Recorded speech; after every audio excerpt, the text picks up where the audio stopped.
नमस्कार दर्शकों, YouTube के मेरे चैनल में आप सबका स्वागत है।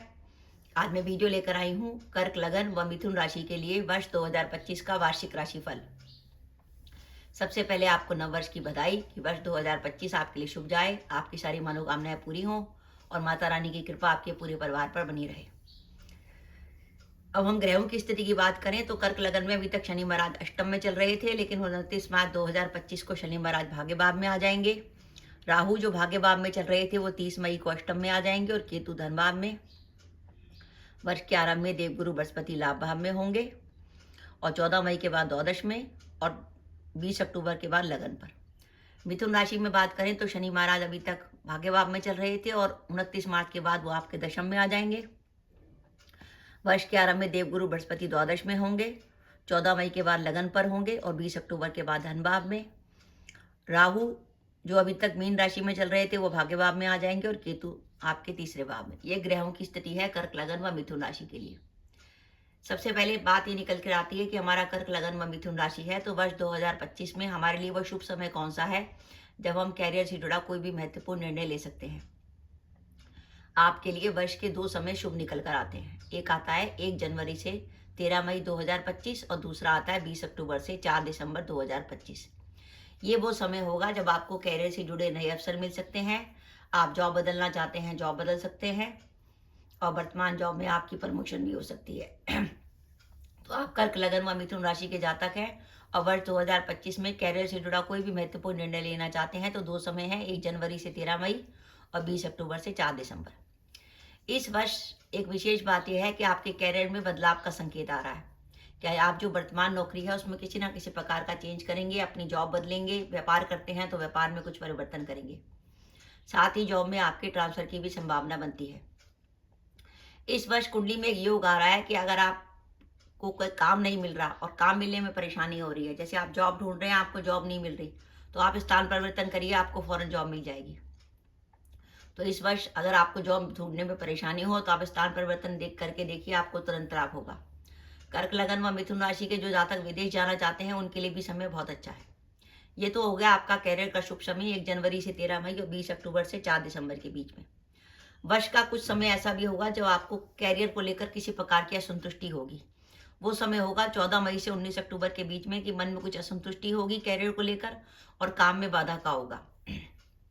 तो मेरी ये आपको सलाह है कि 14 मई से 19 अक्टूबर के बीच में कैरियर में लेकर किसी प्रकार की असावधानी ना बरतें, कोई जोखिम ना लें, जॉब ना बदलें। 14 मई से 19 अक्टूबर के बीच में जो जॉब कर रहे हैं करते रहें, व्यापार में किसी प्रकार की जोखिम ना लें। अगर आपको कुछ भी नया काम करना है तो 1 जनवरी से 13 मई या 20 अक्टूबर से 4 दिसंबर के बीच में करिए और कैरियर को लेकर पूरी सावधानी बरतिए 14 मई से 19 अक्टूबर के बीच में। तो ये हो गई आपके कैरियर की बात। अब आपके पारिवारिक और सामाजिक जीवन की बात करें तो जो अपने विवाह के इंतजार में थे उनका विवाह तय हो सकता है। जो दंपति संतान प्लान करना चाहते हैं इस वर्ष संतान प्लान कर सकते हैं। विद्यार्थियों के लिए भी समय अच्छा है। इस वर्ष आपकी यात्राएं अधिक होंगी और जो प्रॉपर्टी में निवेश करना चाहते हैं उनके लिए वर्ष काफी शुभ है। और अगर आपकी कुंडली में गुरु की, मंगल की या शुक्र की दशा अंतर्दशा चल रही है तो इस वर्ष प्रॉपर्टी में निवेश करके आप लाभ उठा सकते हैं। इस वर्ष सावधानी क्या बरतनी है? देखिए, इस वर्ष ग्रह की स्थिति ऐसी है कि वर्ष का जब आरंभ होगा तो मिथुन राशि से देवगुरु बृहस्पति 12वें होंगे और उसके बाद 14 मई से कर्क लगन से देवगुरु बृहस्पति 12वें होंगे। 12वां गुरु जो है वो कोर्ट केस और पुलिस केस के लिए बहुत खराब माना जाता है। इसलिए कोशिश करिएगा इस वर्ष कि आप अपने को किसी प्रकार के व्यर्थ के विवाद में मत उलझाइएगा। कई बार क्या होता है, कोई छोटी सी घटना घटती है, हम उसको लड़ाई को बड़ा कर देते हैं और बात पुलिस तक चली जाती है। ऐसा मत करिएगा, अपने क्रोध पर नियंत्रण रखिएगा, क्योंकि अगर आपका कोई पुलिस केस बना तो आपको प्रॉब्लम हो सकती है। साथ ही इस वर्ष अगर आपका कोई कोर्ट केस चल रहा है तो उसमें किसी प्रकार की समस्या का संकेत आ रहा है कि उसमें आपके लिए कुछ नेगेटिविटी आ सकती है। 12वां गुरु लगन से भी है और राशि से भी है, इसलिए हमें गुरु की रेमेडी इस वर्ष करनी पड़ेगी। ये वर्ष पिता के स्वास्थ्य को लेकर चिंता दिखा रहा है और इस वर्ष जैसे मैंने आपसे कहा, एक तो अगर आपकी कुंडली में राहु की महादशा या अंतर्दशा चल रही है या गुरु की महादशा या अंतर्दशा चल रही है तो आपको राहु और गुरु की रेमेडी करनी पड़ेगी और थोड़ी सावधानी रखनी पड़ेगी, क्योंकि राहु जो है कर्क लगन से अष्टम में होगा और गुरु जो है वो लगन और राशि दोनों से 12वां होगा। इस वर्ष आपके खर्चे अधिक होंगे। 12वां गुरु खर्चे अधिक कराता है, लेकिन खर्चे शुभ कार्यों, मांगलिक कार्यों में होते हैं तो कोई परेशानी नहीं है। कुटुंब से जुड़े मामलों में सावधानी, क्योंकि कर्क लगन से कुटुंब भाव में केतु का गोचर है तो कुटुंब में किसी प्रकार का विवाद हो सकता है। और धन भाव का केतु आपकी वाणी भी कटु करता है, जिसके कारण आपकी वाणी से लोग नाराज हो जाते हैं, तो वाणी पे कंट्रोल रखिएगा। तो ओवरऑल ये स्थिति है कि अगर आपका कर्क लगन व मिथुन राशि है तो वर्ष 2025 आपके लिए 58% तक बढ़िया जाने वाला है। मैं फिर बता दूं, आपके लिए कैरियर का शुभ समय है 1 जनवरी से 13 मई और दूसरा है 20 अक्टूबर से 4 दिसंबर। आपको कैरियर से जुड़ा कोई भी निर्णय लेना है तो 1 जनवरी से 13 मई या 20 अक्टूबर से 4 दिसंबर के बीच में लीजिएगा, और कैरियर में सावधानी रखनी है 14 मई से 19 अक्टूबर 2025 के बीच में।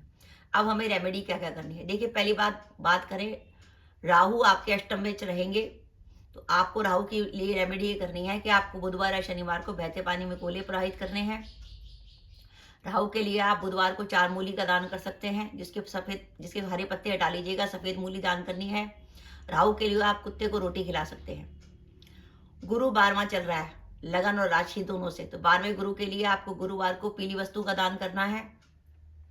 वो चने की दाल भी हो सकती है, हल्दी भी हो सकती है, पीला कपड़ा हो सकता है। गाय को रोज रोटी दीजिए इस वर्ष, और गुरुवार को भीगी हुई चने की दाल गाय को खिलाइए।